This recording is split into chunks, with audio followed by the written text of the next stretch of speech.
चलिए आज समझते हैं उन पावरफुल रूल्स को जो सच्ची इज्जत की नींव रखते हैं।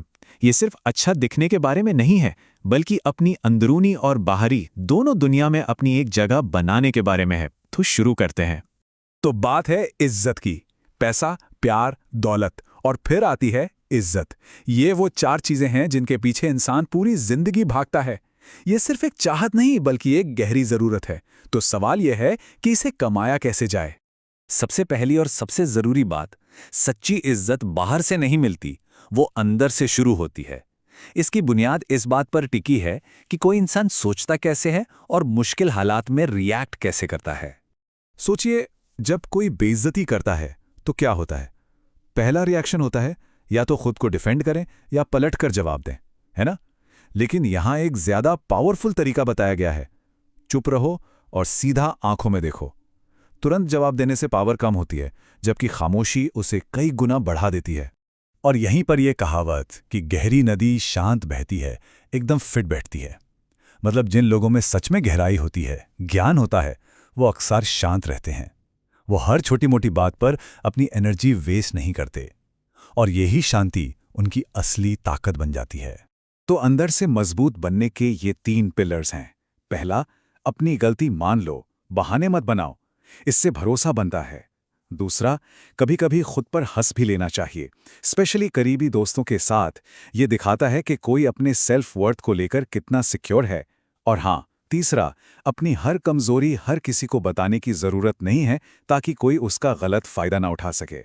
तो ठीक है, अंदर की नींव तो मजबूत हो गई, पर अब सवाल यह है कि इस मजबूत नींव पर एक इंप्रेसिव बिल्डिंग कैसे खड़ी की जाए, क्योंकि जो अंदर है वो बाहर दिखना भी तो चाहिए, है ना? ये 3 बहुत ही सिंपल स्टेप्स हैं जिन्हें कोई भी राइट नाउ इसी वक्त अपना सकता है। बस अपनी रीढ़ की हड्डी सीधी, कंधे थोड़े पीछे और गर्दन सीधी। बस बिना एक शब्द बोले ये कॉन्फिडेंस दिखाता है और पहली ही नज़र में एक मजबूत इंप्रेशन छोड़ता है। अब बात करते हैं आवाज़ की। आवाज़ में भी वजन होना चाहिए। जब कोई हड़बड़ी में बोलता है ना, तो ऐसा लगता है जैसे वो खुद ही अपनी बातों को सीरियसली नहीं ले रहा। वहीं दूसरी तरफ जो इंसान आराम से सोच समझ कर बोलता है, उसकी बातों में एक अलग ही अथॉरिटी लगती है।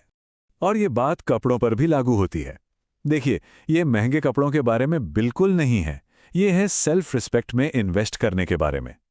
कुछ अच्छी क्वालिटी के कपड़े भले ही कम हो, वो बहुत सारे लो क्वालिटी कपड़ों से कहीं ज्यादा कॉन्फिडेंस देते हैं, और ये मैसेज भी देते हैं कि कोई इंसान खुद को वैल्यू करता है। चलिए, अब आते हैं तीसरे और शायद सबसे इंपॉर्टेंट पिलर पर, कि दूसरों से डील कैसे करते हैं। क्योंकि इज्जत असल में यहीं पर बनती है या फिर हमेशा के लिए बिगड़ जाती है। ये बातचीत के कुछ बहुत ही गोल्डन रूल्स हैं जिन्हें हम अक्सर भूल जाते हैं। जैसे बिना टोके किसी की बात को ध्यान से सुनना, ये दिखाता है कि आप सामने वाले की रिस्पेक्ट करते हैं। और एक और कमाल की बात, किसी की तारीफ उसकी पीठ पीछे करना। सोचिए, ये ट्रस्ट बनाने का कितना पावरफुल तरीका है, क्योंकि इसमें कोई मतलब ही नहीं छुपा होता।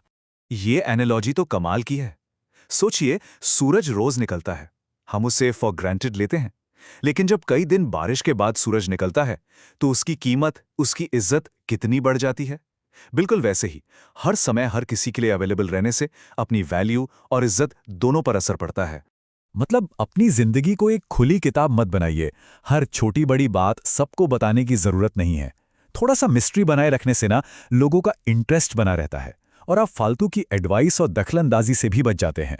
तो ये सब तो हो गया, पर इज्जत कमाने का जो सबसे पक्का, सबसे गहरा तरीका है, वो है अपने काम में, अपनी कला में माहिर हो जाना। जब किसी का काम बोलता है ना, तो पूरी दुनिया सुनती है। और इसके लिए एक बहुत ही इंटरेस्टिंग मॉडल है जिसे कहते हैं टी कॉन्सेप्ट। ये सिर्फ हार्डवर्क के बारे में नहीं है, ये स्मार्ट वर्क का एक फ्रेमवर्क है कि महारत हासिल करनी कैसे है। तो ये टी कॉन्सेप्ट काम कैसे करता है? बहुत सिंपल है। जो टी का सीधा डंडा है, वर्टिकल बार, उसका मतलब है किसी एक फील्ड में एकदम गहराई तक जाना, एक्सपर्ट बन जाना, जैसे विराट कोहली की बैटिंग। और जो टी का ऊपर वाला हिस्सा है, हॉरिजॉन्टल बार, उसका मतलब है कि रिलेटेड फील्ड्स की भी जानकारी रखना, जैसे फिटनेस, फैशन, कम्युनिकेशन। यही कॉम्बिनेशन किसी को सच में यूनिक और रिस्पेक्टेबल बनाता है। और अब हम पहुंच गए हैं आखिरी और शायद सबसे मुश्किल पड़ाव पर। जब पावर और सक्सेस मिल जाए, तो असली चैलेंज तो तब शुरू होता है, उस इज्जत को बनाए रखना। देखिए, घमंड, एरोगेंस, वो सारी मेहनत पर पानी फेर सकता है। रतन टाटा जैसे लोग, उनकी इज्जत सिर्फ उनके पैसे की वजह से नहीं, उनकी विनम्रता की वजह से है। असली इज्जत तब मिलती है जब पावर आने के बाद भी इंसान जमीन से जुड़ा रहे। तो हमने इज्जत कमाने के सारे नियम देख लिए, पर एक आखिरी सवाल जो खुद से पूछना बहुत जरूरी है कि इज्जत हासिल करने से भी ज्यादा मुश्किल क्या है? और जवाब है उसे बनाए रखना। क्योंकि इज्जत कोई ट्रॉफी नहीं है जो एक बार जीत ली और रख दी। ये तो एक कंटिन्यूअस प्रोसेस है जिसे हर दिन अपने हर एक्शन से कमाना पड़ता है।